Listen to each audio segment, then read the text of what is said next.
धार्मिक क्षेत्र में एकता की जरूरत है। दर्शनों का भिन्न भिन्न विचार है, संप्रदायों की भिन्न भिन्न उपासनाएं हैं। और कुछ उपासनाओं को तो अगर हम देखें हमारे पूर्वजों में, जैसे कि इस्लाम में है, घुटने टेक करके प्रार्थना करते हैं, नमाज पढ़ते हैं। वेदों में कई बार आता है घुटने टेक करके प्रार्थना करने की। मैंने भूमिका में भी इसको लिखा। वेद क्या कहते हैं कि भूमिका में कि कहाँ कहाँ कुछ जगह उद्धृत किया, घुटने टेक करके हे पितर हमारे कल्याण के लिए घुटने टेक करके प्रार्थना करें। घुटने टेक करके प्रार्थना करने की बात कई जगह आती है। पहले समाज प्रार्थना प्रधान था, ध्यान प्रधान पीछे बना है। वेदों में सर्वत्र प्रार्थना प्रार्थना है, ध्यान कहीं थोड़ा सा है। उपहवरे गिरीणाम संगते चा नदीनाम धियो विप्रा अजायत, ये ऋग्वेद का मंत्र है। उपहवरे गिरीणाम, पर्वतों के निकट, संगते चा नदीनाम, और नदियों के संगम में, धियो विप्रा अजायत, विद्वान लोग बुद्धि को पैदा करते हैं, अजायत पैदा करते हैं। खास है कि बुद्धि को शुद्ध करते हैं। ये ऋग्वेद में है संगथे च नदी नाम, नदियों के संगत, लेकिन अथर्ववेद में आकर के संगम हो गया, संगमे च नदी नाम, भाषा का विकास हुआ है। तो ध्यान की बात कहीं नाम मात्रा ही है, प्रार्थना बहुत है। मुसलमानों में प्रार्थना है, ईसाइयों में प्रार्थना है, यहूदियों में प्रार्थना है। पहले प्रार्थना प्रधान धर्म था, जितना विकास होता गया तो ध्यान प्रधान धर्म हुआ। बौद्धों जैनों का ध्यान प्रधान धर्म है, प्रार्थना उसमें भी है, लेकिन प्रधानता ध्यान की है। उपनिषदों में प्रार्थना है ही नहीं, नाम मात्र है, ध्यान है। परिपक्वता बढ़ी और ध्यान बढ़ा तो वैदिक ऋषि और दूसरे जो लोग थे सब प्रार्थना करते थे घुटने टेक करके। और उधर का समाज अपना जैसे हवा मिली वहाँ उस रूप में, उस पंथ और मजहब में पड़ गए, यहाँ वाले इस रूप में हो गए। लेकिन ये सब भाई भाई हैं, मुसलमान, ईसाई, यहूदी, आर्य, और आर्य में श्रमण, ब्राह्मण, सिद्धनाथ, संत, विष्णु, वैष्णव, ये सब एक हैं। वासस और उत्तरी ये दो ही परिधान थे, लुंगी और चद्दर।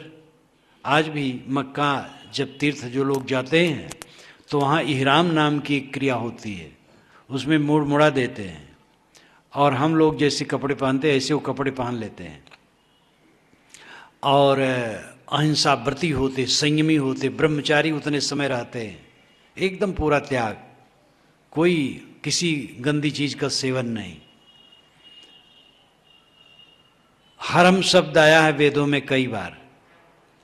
अरबी में हरम का अर्थ होता है घर, और वेदों में हरम का अर्थ होता है घर। बस उसमें रेफ लगा करके हरम है, इसमें हरम है। हरमम हरमम, बारंबार अनेक जगह हरमम। तो हरम शब्द वेद में और अरबी भाषा के साहित्य में दोनों में घर का अर्थ है। देवीस कृणतो दुआ, दुआ शब्द अरबी भाषा का है और वेद में दुआ है। ये ऋग्वेद कांश में कहा हूं, देवेश कृणतो दुआ, हम देवता के लिए दुआ करते हैं, बिल्कुल वैसे उच्चारण है, देवता की प्रार्थना करते हैं, देवेश कृणतो दुआ। तो इसमें द्वैत कौन है, कौन दूसरा है? सब एक ही धारा है। बदलते बदलते पंथ संप्रदाय का भेद प्रभेद होते होते ऐसी गाफिली कि एक दूसरे को दुश्मन मानने की प्रवृत्ति हो जाती है। और इसी गंदगी को कबीर साहब ने फटकारा है कि फर्क क्या है भाई रे, दुई जगदीश कहाँ ते आया, कहो कोने बोराया, अल्लाह राम करीमा केशव, हरि हजरत नाम धराया, गहना एक कनक ते गाना यामे भाव न दूजा, कहन सुनन को दुई कर थापे एक नमाज एक पूजा, वही महादेव वही मोहम्मद ब्रह्मा आदम कहिए, को हिंदू को तुरुक कहावे एक जिमी पर रहिए। वेद कितेब पढ़े वे कुतबा वे मौलाना वे पाड़े, बेगर बेगर नाम धराई एक मिट्टी के भाड़े, कहें कबीर वे दोनों भूले राम ही किन्हों न पाया, वह खसी वह गाय कटावें बाद जन्म गमाया। दोनों, एक राम कहा, एक रहीम कहा, एक अल्लाह कहा, एक ईश्वर कहा, एक वेद कहा, एक किताब कहा, तो फर्क क्या हुआ? हाँ, दोनों गलती ये करते हैं कि दोनों ईश्वर या देवता के नाम पर जीव हत्या करते हैं। ये ठीक नहीं करते हैं। दुनिया के जितने ईश्वरवादी मत रहे हैं और दैववादी, वह ईश्वर और देवता को खुश करने के लिए जीव की हत्या करते थे पुरा काल में। वैदिक परंपरा में भी थी और सामी परंपरा में भी थी। ईसा ने किसी की बलि नहीं दी, इसलिए ईसाइयों में धर्म कृत्य में कोई जीववध नहीं होता है। अपना जो खाते पीते वो अलग विषय है। इस्लाम में सुधार नहीं हुआ, आज तक ईश्वर के नाम पर जीव मारे जाते हैं। हिंदुओं में सुधार हुआ, लेकिन सुधार हो करके एकदम सुधार नहीं हुआ। अभी भी देवी देवताओं के स्थान पर हिंदुओं में भी ये काम होता है। बौद्धों जैनों ने कोई देवता और ईश्वर नहीं माना, तो उन्होंने किसी की हत्या धर्म के नाम पर नहीं की, दया पर जोर दिया। अब बतलाइए कौन असली देवी देवता मानता है? जो बहुत ईश्वर ईश्वर और देवता देवता चिल्लाते हैं, वे तो उसके नाम पर जीव हत्या करते हैं। और जो देवता ईश्वर नहीं मानता है, वो किसी को नहीं मारता है। तो कौन ज़्यादा देवता वाला हुआ, ईश्वर वाला हुआ? अहिंसा ही तो ईश्वरत्व और देवत्व का लक्षण है। इसलिए ये सारी परंपराएं एक थीं और मजहब बदलते गए और भिन्न भिन्न होते गए, अब आपस में फर्क होता गया। हिंदू में कि कम फर्क थोड़े है। ये जो सांप्रदायिक भावना है कि केवल हमारे संप्रदाय में कल्याण है और दूसरे में नहीं है, ये सबसे बड़ा खोट है और इसमें एकता नहीं आ सकती है। इस पर ध्यान देने की जरूरत है। और ये अहंकार सबको है। ईश्वर की नाक की सिधाई में हर संप्रदाय वाला अपने को मानता है और दूसरे को मानता वह इधर उधर हो गए हैं। यहां तक है कि हमारे मत में जो नहीं वो सदा के लिए नरक में जाएगा अथवा 84 में भटकता रहेगा, चाहे वो दूध का धोया हो। और हमारे मत में जो है उसका कल्याण हो जाएगा। ये केवल दंभ है। सारे संप्रदाय मनुष्य के बनाए हैं, सारी किताबें मनुष्यों की रचनाएं हैं, सारे महापुरुष मनुष्य हैं, सबके अंदर में सत्य स्थित है। सत्य कोई महापुरुष और संप्रदाय देता नहीं है, वो तो सबके दिल में अपने आप स्थित है। हाँ, उसका भेदिया चाहिए, गुरु। जैसे हमें इंग्लिश सीखना है तो इंग्लिश टीचर चाहिए, संस्कृत सीखना है तो संस्कृत टीचर चाहिए। अब वो हिंदू है कि मुसलमान है, ब्राह्मण कि शूद्र है, जैन है कि बौद्ध है, इससे कोई मतलब नहीं। जो इंग्लिश का ज्ञाता हो, अगर इंग्लिश सीखना है तो उसकी शरण में जा करके हम सीख सकते हैं। आत्मा के विषय में समझना है, आत्म उद्धार करना है, तो जिसने आत्मा को समझा है और अपना उद्धार कर लिया है उसकी शरण में जाना चाहिए। अब वो किस पंथ का है, पंथ से मतलब नहीं। कोई पंथ मुक्ति का द्वार नहीं है, सारे पंथ शरणियां हैं। और कोई पंथ और संप्रदाय में सब दूध के धोए नहीं होते हैं और सब गलत नहीं होते हैं। जहाँ पंथ बना, समाज बना, संप्रदाय बना, मजहब बना, वहाँ उत्तम मध्यम कनिष्ठ ही नहीं, गलत लोग भी आज धमकते हैं। उत्तम मध्यम कनिष्ठ होना तो बुरा नहीं है। कोई उत्तम संस्कार वाला आगे बढ़ गया, कोई मध्यम है, कोई अधम संस्कार वाला धीरे धीरे चल पाता है, लेकिन दोषी नहीं है। उल्टा होने वाले होते हैं। संप्रदाय हजारों लाखों करोड़ों की भीड़ होती है, तो उसमें सब प्रकार के लोग होंगे, तो उनका सबका कल्याण कैसे हो जाएगा? और दूसरे मत वालों का सबका कल्याण कैसे हो जाएगा? ये बात सब संप्रदाय वाले समझें और अपने अपने मिथ्या दंभ को छोड़ें। सबको मिथ्या दंभ है, नाम लेकर के कहने की जरूरत नहीं है, सबकी ही लीला है। कोई संप्रदाय ऐसा हो जो ये मानता हो दूसरे संप्रदाय से भी कल्याण है, धन्य है, बस माने बैठे हैं कि कल्याण की ठेकेदारी हम ही लेके बैठे हैं। हमारे संप्रदाय में आओगे कल्याण होगा, नहीं तो भटकना है। अपना एक अवतार बना लिया, अपना एक पैगंबर बना लिया, अपना एक देवता बना लिया, उस पर रिजर्वेशन करवा लिया और अपने मत में उसको दीक्षित कर लिया और कह दिया कि मेरे संप्रदाय में जो हो उसी कल्याण देना, दूसरे को न देना। बेकार पागलपन। कल्याण का अर्थ होता है चित्त की निर्मलता, चित्त की शांति, और ये अच्छे बर्ताव, अच्छी रहनी से संभव है। अब इसके प्रेरक जो हैं, जो प्रेरक हैं वही हमारे हितकर हैं। मानो हम कबीरपंथी हैं, लेकिन कोई जैन, कोई बौद्ध, कोई वैष्णव, कोई वेदांती, कोई आर्य समाजी, कोई सूफी इस्लामी संत हो, रहनी वाला हो, वैराग्यवान हो, बोधवान हो, पवित्र हो, समतालु हो, उससे हमें बड़ी प्रेरणा मिलेगी, बड़ा उद्धार होगा उससे। तो अमुक मत सत्य का ठेकेदार है, ये बिल्कुल भूल जाना चाहिए, और ये मत वालों को ही ऐसा सोचना चाहिए और ऐसा कहना और लिखना चाहिए, तब नरमी आएगी। इस विज्ञान युग में ऐसी ऐसी बकवास चलती है। अभी मैं उत्तर प्रदेश में था तो एक सज्जन ने कहा, महाराज मुझे एक संप्रदाय वाले मिले और कहे कि आप दीक्षित हैं कि नहीं। कहे मैं दीक्षित हूँ। कहे तो आपके गुरु ने ईश्वर का दर्शन कराया आपको। कहे अभी तो नहीं करवाया। कहे तब क्या गुरु किए, मेरे पास आ जाओ, मैं चलो अपने गुरु के पास, तुरंत ईश्वर दर्शन करवा दूंगा। अभी सब धोखा की बात नहीं तो क्या है। दर्शन जिसका होता है वो ईश्वर होता है, वो तो रूप होता है। ईश्वर दर्शन का ऐसा झांसा है और नाजुक चीज है। कोई कहेगा कि ईश्वर दर्शन बेकार है तो नास्तिक कहा जाएगा, और नास्तिक कोई होना नहीं चाहता है। यद्यप सब नास्तिक हैं, हमारे ख्याल से आप नास्तिक हैं, आपके ख्याल से मैं नास्तिक हूं, तो संप्रदायों की दृष्टि तो सब नास्तिक हैं, लेकिन फिर भी लोग डरते हैं और ईश्वर की बात नाजुक होती है, इसलिए ईश्वर के विषय में जो कहा है आंखें बंद कर लेते, वो कान बंद कर लेते, जो कहो सुन लेंगे बस। लेकिन ईश्वर दर्शन कराने का झांसा, ये खूब बदमाशी चलती है और एकदम पागलपन है। सारे दर्शन का अंत अंतिम स्थित है। जो देखना है बंद करो। चश्म बंदो, गोश बंदो, लब्य बंद, गर्न बीनी सर्रेहक बरमन बखन। रूमी साहब ने कहा, चश्म बंदो, आंखें बंद कर लो, गोश बंदो, कानों को बंद कर लो, लब विबंद, ओठों को बंद कर लो, गर्न बीनी सर्रेहक, सत्य के दर्शन इतने पर भी ना हो, बरमन बखन, मेरा मजाक उड़ाना। तो सत्य के दर्शन का मतलब क्या है? सब बंद कर लो तो दर्शन किसका होगा? पांचों ज्ञानेंद्रियां शांत हो गई और मन शांत हो गया, तब क्या दर्शन होगा?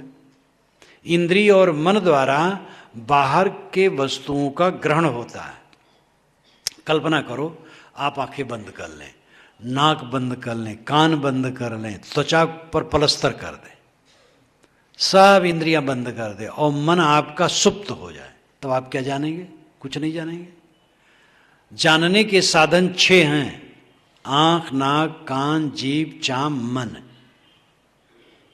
और इन 6 को शांत कर देना परमार्थ कहा जाता है। यदा पंचावतिष्ठन्ते ज्ञानानि मनसा सह बुद्धिश्चाना विचेष्टत तामाहु परमाम गतिम। ये यमाचार्य ने कठ उपनिषद में नचिकेता को उपदेश देते हुए कहा, जब 5 ज्ञानेंद्रियां मन और बुद्धि शांत हो गए, ये परम गति है। जाकर नाम अकहुआ रे भाई ताकर कार मैं नहीं गाई। साहब कहते जिसका नाम ही अकहुआ है उसकी रमैनी प्रार्थना क्या करते हो? कहे तात्पर्य कैसा, जस पंथी वोहित चढ़ वैसा। उसके लिए तो एक तात्पर्य कहा जा सकता है, जैसे जहाज पर आदमी बैठता है तो न चलती हुई मानो चलता रहता है कछ रहनी की बात, बैठा रहे चला पुन जाता, वो तो रहनी गहनी की बात है। नौका पर आदमी बैठा है वो चला जा रहा है, जो पवित्र रहनी में है वो कल्याण की तरफ चला जा रहा है। रहे बदन नहीं स्वान स्वभाव, मन स्थिर नहीं बोले काऊ, शरीर पर बहुत भड़कीला भेष न बनावे और मौन रहे, रहे बदन नहीं स्वांग स्वभाव, मन स्थिर मन को स्थिर रहे, नहीं बोले काऊ, बक बक न करे, शांत रहे। तन राता मन जात है, मन राता तन जाए, तन मन एक हुए रहे तो हंस कबीर कहा है। शरीर आसक्त वहां मन जाएगा, मन आसक्त वहां तन जाएगा, तन मन दोनों को साध ले बस हंस हो गए। तो इसमें शोधना और साधना है, अपने को पाना नहीं है। कोई मत की डिबिया में कल्याण नहीं रखा है, कोई संप्रदाय एकाधिकारी ठेकेदार नहीं है। सभी संप्रदाय में अच्छे लोग हैं और सब जगह अच्छियां हैं। कोई समाज कोई संप्रदाय केवल अकेला सत्य का ठेकेदार नहीं है। सत्य आपका आत्मा है, आपका आपा है, उसको परखना और समझना है और अपने को शोधना और सुधारना है। इस बात पर हमें ध्यान देने की जरूरत है। सांप्रदायिकता और जातिवाद साहब को दोनों अखरता था। वो तो ऐसे धातु से बने थे, जहां कहीं विभेद की बात आई वे सह नहीं पाए, तुरंत फटकारे। सत्य के ठेकेदार उन्होंने मुल्लाओं को कहा कि हमारे यहाँ ही स्वर्ग मिलेगा, दूसरे से नहीं मिलेगा। तो साहब ने कहा, दर की बात कहो दर बेसा, बादशाह है कौने भेसा, कहाँ कूच कहाँ करे मुकामा, मैं तो ही पूछो मुसलमाना, लाल जर्द की नाना बाना, कौन सूरत को करो सलामा, काजी काज करो तुम कैसा, घर घर जबह कराओ भैसा, बकरी मुर्गी किन फुरमाया, किसके कहे तुम छुरी चलाया, दर्द न जानो पीर कहा हो, बहता पड़ पड़ जग भर माओ, कहीं कबीर ये सैयद बुहावे, आप सरीखा जग कबुलावे, दिन को रहत हैं रोजा, रात हनत हैं गाय, यह खून वह बंदगी क्यों कर खुशी खुदाए। एकदम उन पर कहा डाला। पंडितों पर जहां कहा तहां पंडितों पर खूब झारझारा कहा, कहीं किसी को क्षमा नहीं किया। और पहले तो लोग उन पर नाखुश हुए। जब पंडित पर कहे तो पंडित लोग समझे मारो ये मुसलमानों का पक्षधर है, और जब मुल्लाओं कहे तो मुल्ला लोग समझे मानो ये पंडितों का पक्षधर है। दोनों को कहने में देखे तो दोनों मिल करके भी उनका विरोध किए, लेकिन धीरे धीरे समझा कि ये व्यक्ति ऐसा है कि ये सच कहता है, ये किसी का विरोधी नहीं है। सत्य का पहले मजाक होता है, फिर विरोध होता है, फिर स्वीकृत होती है। ये विश्व सत्ता का नियम है। जो एकदम सत्य बात आएगी पहले उसका मजाक लोग उड़ाएंगे। कहा जाता है इंग्लैंड में पहली बार जब आदमी छत्ता लेके निकला तो लोग हंसे, और फिर छत्ता पूरी दुनिया में व्याप्त हो गया। तो छत्ता ये कोई चीज है, पहले सत्य का मजाक होता है, फिर विरोध होता है, और फिर स्वीकृत होती है। कबीर ऐसे महापुरुष थे जो एकदम संप्रदाय विहीन, जात विहीन और पाखंड विहीन, चमत्कार विहीन, शुद्ध धर्म और अध्यात्म को उन्होंने अपनी वाणी में प्रतिष्ठित किया। जो उनकी वाणी बीजक है वो सबके सामने जो पढ़े वही समझ जाएगा।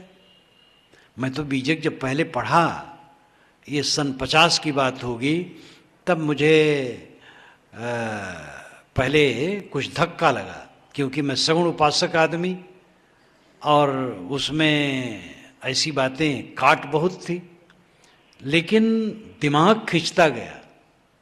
हृदय को तो चोट लगे और दिमाग कहे सच कहते हैं। 3 महीना में पढ़ा, और उस समय टीका मिलती थी पूर्ण साहेब की, जो आज भी है, बम्बई से छपती है वेकेंट सृष्टि प्रेस से, और वो संक्षिप्त है और पुरानी भाषा में है। उसको कुछ ही सत्पात्र लोग पढ़ पाते हैं और ग्रहण कर पाते हैं। अब तो बहुत सरल बना दिया गया है। 3 महीना पढ़ा और मन में बात आई कि सब साफ और सही है। तो उनकी वाणी आप देखिए तो देखने से लगता है कि वो इंसान न कोई जाति वाला है, न कोई संप्रदाय वाला है, और न कोई रूढ़ ईश्वर वाला है, न रूढ़ शास्त्र वाला है। सत्ता ही उसके लिए ईश्वर है, पूरी मानवता ही उसकी जाति है, आत्मा ही परमात्मा है। ऐसी सार्वभौमिक दृष्टि उसकी है कि कोई भी देखे और समझे तो उसको लगेगा ये तो मेरी ही बात है। कबीर जो कहते वो कबीर की नहीं है, वो आपकी है। कबीर के कहने की वजह से कबीर की नहीं हो जाएगी, वो आपकी है। और कोई भी सत्य हो, कोई कहे, चाहे महावीर स्वामी ने कहा हो, महात्मा बुद्ध ने कहा हो, भगवान राम ने कहा हो, हजरत मोहम्मद ने कहा हो, कहीं का सत्य होगा वो उनका केवल नहीं होगा, वो सबका होगा। सत्य सार्वभौमिक होता है, असत्य व्यक्तिगत होता है। और असत्य को मीटिंग करके कहा नहीं जा सकता है। एक जगह की मुझे याद आई, बहुत पुरानी घटना है। एक गांव में गया तो एक सज्जन मिलने आए, तो कहे कि मेरा लड़का, वो खुद आए जो चुनाव में खड़े हुए थे, तो उन्होंने कहा कि केवल ग्राम पंचायत की जो सदस्यता की सीट होती उसी के लिए था। तो कहे महाराज हमें लोग चालाकी से हरा दिए, इसलिए मैंने मुकदमा दायर किया और उसमें 1000 रुपया खर्च हो गया। यह आज से 30 वर्ष पुरानी बात है।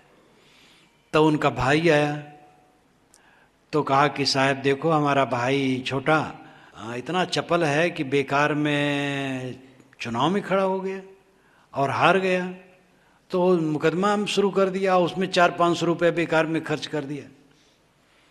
तब उसका पिता आया तो पिता कहा कि साहब छोटा लड़का ज़्यादा चपल है और वो बेकार का काम करता है, वो चुनाव में खड़ा हो गया और फिर हार गया तो मुकदमा चालू कर दिया और साहब उसमें 100-200 रुपये बेकार फूंक दिया। तो उसने 1000 रुपया कहा था, भाई ने 500 रुपया कहा था और पिता ने 100-200 कहा। अब वे तीनों बैठ करके मीटिंग नहीं कर सकते थे कि सबको 1000-1000 बताना है, क्योंकि अपने में भी लोग लजाते हैं कि हम झूठ कैसे प्रतिपादित करें। तो झूठ की मीटिंग नहीं हो सकती है, सत्य के लिए मीटिंग हो सकती है।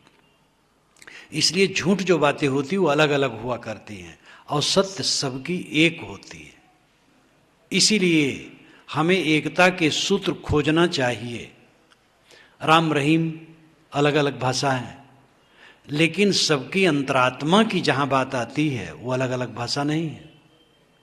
सबकी अंतरात्मा जो है उसका नाम कुछ रखो, वो तो एक सत्ता है और वो सार्वभौमिक है, उसमें कोई फर्क नहीं है। सत्य एक समान होता है, सत्य दो तरह नहीं होता है।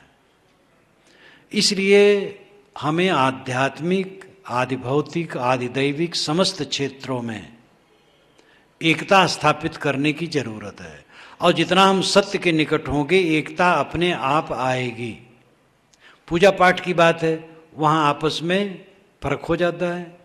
एक महिला और एक सज्जन दोनों पति पत्नी, और जो देवी थी वो कृष्ण उपासक और जो पति थे वो राम उपासक, दोनों में बहुत कसमकस रहे। एक दिन उन्होंने कहा कि महाराज ये इनको समझा दीजिए, ये बारंबार राम मंदिर में मुझे ले जाना चाहते हैं, मैं तो कृष्ण गोपाल को मानती हूँ। और गोपाल को भी मानती थी 10 बरस की उम्र तक। जो श्री कृष्ण 10 बरस का है वहीं तक मानती थी, 10 बरस के बाद वाले नहीं मानती थी। वैसा मत है शुद्धाद्वैत मत। और कुछ शाखाएं कि जो कृष्ण के बचपना को ही 10 बरस की उम्र तक ही मानते हो, आगे वाले को नहीं मानते हैं। तो मैं उनसे मजाक भी करता हूँ कि तुम लोग आधी मुर्गी काट के खा जाना चाहते हो और आधी अंडा देगी ये सोचते हो। श्री कृष्ण महाराज के पूरा स्वरूप को भी नहीं मान पाते। तो उन्होंने कहा महाराज इनको समझा दीजिए, राम मंदिर में मुझे ले जाते हैं बेकार में, हम तो गोपाल के हैं। तो उनसे कहा गया ये बताओ तुम अपने पद को समर्पित हो? कहे हाँ समर्पित है। मैंने कहा तो भी सास को, ससुर को, देवर को, जेठ को, जेठान को भी भोजन परोसती हो, सर्वथा समर्पित पति को। इसी प्रकार आप सर्वथा समर्पित गोपाल को हो, लेकिन राम को क्या पानी नहीं दे सकती हो? अगर वो कहते हैं राम मंदिर में चलो तो जा करके वहां भी हाथ जोड़ लो, क्या बुरा हो जाएगा? कहे तो ऐसा तो कहते नहीं है, ये कहते राम बड़े हैं। सारा झगड़ा होता है बड़ाई में। राम अपनी जगह बड़े हैं, श्याम अपनी जगह बड़े हैं और सब अद्वितीय हैं। कोई किसी से छोटा बड़ा नहीं होता, अपने में सब अद्वितीय होता है। सारे झगड़े अहंकार के कारण हैं। ये बाहर वाला जितना बढ़ेगा उतना झगड़ा रहेगा, जितना अंतर्मुख होते जाओगे झगड़ा समाप्त होता जाएगा। बाहर वाले को मैं खंडन नहीं करता हूँ, किसी की उतनी ही पात्रता है, तो कोई पूजता है, कोई जपता है, कोई कीर्तन करता है, कोई कुछ करता है, कोई तीर्थ करता है, अच्छा करता है, कुछ तो करता है। मुझे भी गुरुजी ने जब पहली बार देखा था, मैं गुरुजी को बुलाया था जहाँ मेरा शरीर जन्मा था, तब जब वहाँ पहुँचे और भोजन करने बैठे तो वहीं पास में मेरी माला टंगी हुई थी रुद्राक्ष की और असनी टंगी हुई थी। तो उन्होंने कहा इससे पूजा कौन करता है? तो मैंने कहा महाराज मैं करता हूँ। तो कहे इसी ने मुझे यहाँ लाया है, अगर तुम कुछ न करते तो मुझे भी न पूछते। इसलिए कुछ करने वाला कुछ और करता है। एक आदमी खाट पर बैठ करके माला फेर रहा था, दूसरा रास्ते में जा रहा था। उसने कहा यार खाट पर बैठ करके माला नहीं फेरी जाती। तो कहे कहाँ फेरी जाती? कहे जमीन पर। कहे तुम फेरते हो कि नहीं? कहे मैं तो नहीं फेरता हूँ। कहे तुमसे तो मैं अच्छा हूँ, खाट पर सही, कुछ तो करता हूँ। तो कुछ नहीं करने की अपेक्षा कुछ करना अच्छा है, लेकिन ताला बंद करके बैठे न रहो, आगे भी समझने की चेष्टा करो। बाहर से कोई देवता कोई भगवान सहायता करने आने वाला नहीं है। अंत में आपका पुरुषार्थ, आपका परिश्रम, आपकी साधना, आपकी शुद्धि काम देगी। देवी देवता ये सब हैं, इन देवी देवताओं के साथ सुंदर बर्ताव करो और अपने जीवन को मांझो, निर्मल बनाओ और अनेकता में एकता के सूत्र खोजो। हिंदू मुसलमान ब्राह्मण शूद्र क्या है? किसी के रक्त 10 व्यक्तियों के रक्त भेज दिया जाए डॉक्टर के पास और डॉक्टर बता दे कि ये ब्राह्मण का है, ये शूद्र का है, ये मुसलमान का है, ईसाई का है, ये जैन का है, ये पटेल का है और ये मुराव का है, तब मान ले कि भेद है। सब दंभ, केवल दंभ। इतने हम दंभी हो गए हैं, मिथ्या अहंकार, हम बड़े हम बड़े हम बड़े। और इसी में परिवार को, समाज को, देश को, राष्ट्र को, अंतरराष्ट्र को नरक बनाते हैं। इसलिए सारा भेदभाव झूठा है। सबके अंदर में वही चीज है और सबके अंदर में वही शिव तत्व, राम तत्व, परम तत्व विद्यमान है। इसलिए इसी की शरण में आना पड़ेगा, चाहे आज, चाहे कल, चाहे 10 वर्ष के बाद, चाहे 10 जन्म के बाद और चाहे लाख जन्म के बाद। शांति मिलेगी तो इसी में मिलेगी। इसलिए व्यवहार में भी एकता और परमार्थ में भी एकता। घर में, समाज में, सोसाइटी में, कंपनी में, जहाँ कहीं भी हम हैं, जिन मनुष्यों की कुंडली में हम बैठे रात दिन अपना व्यवहार करते हैं, उनसे समता, प्रेम, शील, मधुर बर्ताव करके ही जीवन में स्वर्ग उतर सकता है। और आध्यात्मिक क्षेत्र में अपने संप्रदाय के अनुसार आप पूजा पद्धति करें, पूजा पद्धति का अनुष्ठान करें और दूसरे के संप्रदाय का आदर करें, दूसरे के नियमों का भी आदर करें, उसमें विघ्न बाधा न हो, ये सब आप ध्यान रखें। और अंततः जो सत्य है उसका अनुसंधान करें, जो सभी संप्रदायों से ऊपर है। सड़कें बनती हैं, मेड़े बनती हैं, गलियां बनती हैं, लेकिन जमीन वही रहती है। कितनी मेड़े टूट जाती है बंदोबस्त में, चकबंदी होती है तो मेड़े टूट करके नई नई मेड़े बन जाती हैं। भारत जब से आज़ाद हुआ है न मालूम कहाँ कहाँ कितनी सड़कें बन गई हैं, और ये सड़कें भी समय से टूटेंगी, दूसरे ढंग से बनेंगी, कहीं कुछ होगा। तो मेड़े और सड़कें और राहें बदलती हैं लेकिन जमीन बनी रहती है, सत्य बना रहेगा। ये पंथ संप्रदाय और पूजा पद्धतियां बनती और बिगड़ती रहेंगी। वैदिक युग में यज्ञोपवीत के विधान का कहीं पता नहीं लगता है। यज्ञोपवीतम परमम पवित्रम जो कहा गया है, ये ईसा के कोई 500-600 वर्ष के पहले का कथन है, उसके पहले के शास्त्रों में ऐसा नहीं है। वैसे यजुर्वेद में शिव जी को यज्ञोपवीतधारी कहा गया है, बिल्कुल अपरिचित तो नहीं है, लेकिन ऋग्वेद में कहीं यज्ञोपवीत की चर्चा नहीं है। मेखला की चर्चा है और माला जैसे पहनने की चर्चा है, यज्ञोपवीत की नहीं है। यज्ञोपवीत कभी चला और आजकल यज्ञोपवीत उड़ता जा रहा है, ब्राह्मण के लड़के यज्ञोपवीत पहनना नहीं चाहते हैं। मैं अभी एक जगह था तो इलाहाबाद की बात है, पति पत्नी दोनों मिलने आए, कहे साहब एक ही लड़का है, जवान हो गया, 22-23 वर्ष का पढ़ता है, यज्ञोपवीत वो पहनना नहीं चाहता है। तो वो कहता है तर्क दो, यज्ञोपवीत पहनने से क्या फायदा है। तो हम कहते हैं यज्ञोपवीत पहनने से शान मिलती है। तो कहता पिताजी तो यज्ञोपवीत पहने और क्रुद्ध बहुत रहते हैं। तो महाराज क्या उत्तर दूं। तो यज्ञोपवीत उड़ता जा रहा, चोटियां उड़ गई करीब करीब, अब देहात में थोड़ी मोड़ी है और शहर में तो करीब करीब उड़ी गई। तो ये बाहर की चीजें बदलने वाली हैं, पूजा पद्धतियां बदलती हैं, देवी देवता बदलते हैं, लेकिन सदाचार का मानदंड निरंतर रहता है। संयम, शील, करुणा, क्षमा, दया, अंतर्मुखता, इसका मूल्य बराबर सब समय बना रहता है। यही शाश्वत है। और कबीर वाणी में यही है। कबीर वाणी में कोई कीर्तन करने का विधान नहीं है, पूजा करने का विधान नहीं है, कुछ नहीं है, कर्मकांड है ही नहीं है, संप्रदाय की बात है ही नहीं है। निर्णय, निर्णय, केवल निर्णय। इसीलिए मैं जब उसकी व्याख्या करता था तो कई बार कलम रख करके सोचने लगता था कि आज से 500 वर्ष पहले उस अंधे युग में, और कबीर धर्म के क्षेत्र में इतने वैज्ञानिक वचन कहते हैं और झार झारा एक तरफ से कहते हैं, और जहां धर्म के नाम पर पाखंड आता है उसको काट देते हैं। बड़ा अद्भुत विषय है। तो कबीर का व्यक्तित्व, कर्तृत्व, वाणी सब एकता प्रेरक है। और दुनिया के महापुरुष जितने हुए हैं सब में खोजा जाए तो जो परम तत्व की बात सबने कही है उसमें एकता ही की बात है, और सब ने ये बात कही घूम घुमा करके। तो हम लोगों को चाहिए व्यवहार ऐसा पवित्र व्यतीत करें कि घर परिवार समाज की संगत स्वर्ग लगे। सुबह से शाम, शाम से सुबह 24 घंटा आपका घर स्वर्ग तब बना रहेगा जब एक दूसरे को देख करके मधुरता का बर्ताव करेंगे। पदार्थों पर महत्व न देंगे, प्राणियों पर महत्व देंगे, यानी प्राणियों का मूल्य समझें कि पदार्थों का नहीं।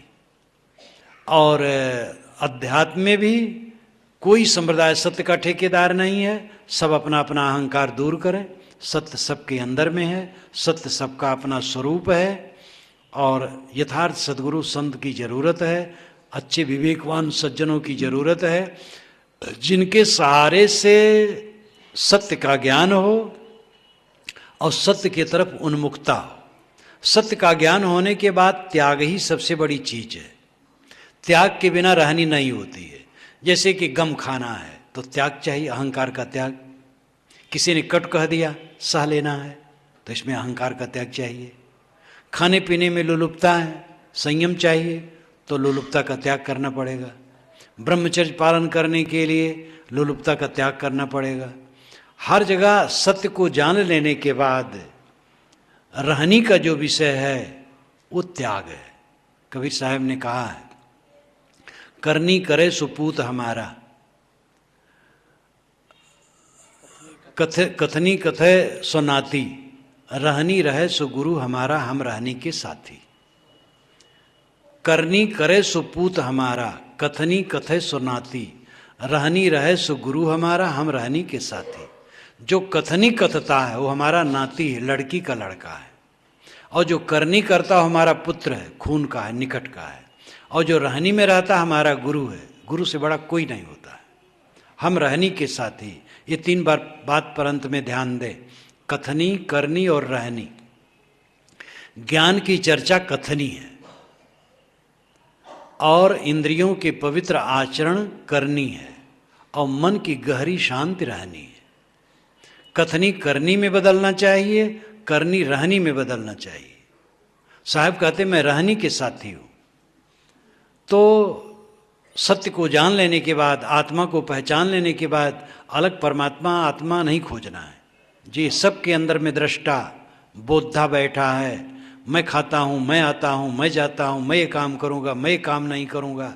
ये जो मैं का भंवर सबके अंदर में है, वो किस सत्ता से है? वो आत्मा की सत्ता से है। मैं आत्मा है, शुद्ध चेतन है, निर्मल है, दिव्य है। इसका ठीक ढंग से बोध प्राप्त करना चाहिए। यही सत्य है, यही परमात्मा और पर ब्रह्म है। इसको जान लेने के बाद फिर यही कथनी करनी और रहनी संभालना है। और इसके लिए सच्चे संत, सच्चे सद्गुरु, सच्चे भक्त, सज्जन की संगत जरूरी है, वैसा आचरण करने की जरूरत है। फिर इसी जीवन में आदमी वह सुख पाएगा जो उसके अंदर की अभिलाषा है। चिंता, भय, फिक्र, उद्वेग से रहित परम शांत, गहरी शांत जीवन का सर्वोच्च सुख है। आप लोगों ने 5 दिनों तक इतनी दूर से आकर के बराबर विचार सुनते रहे।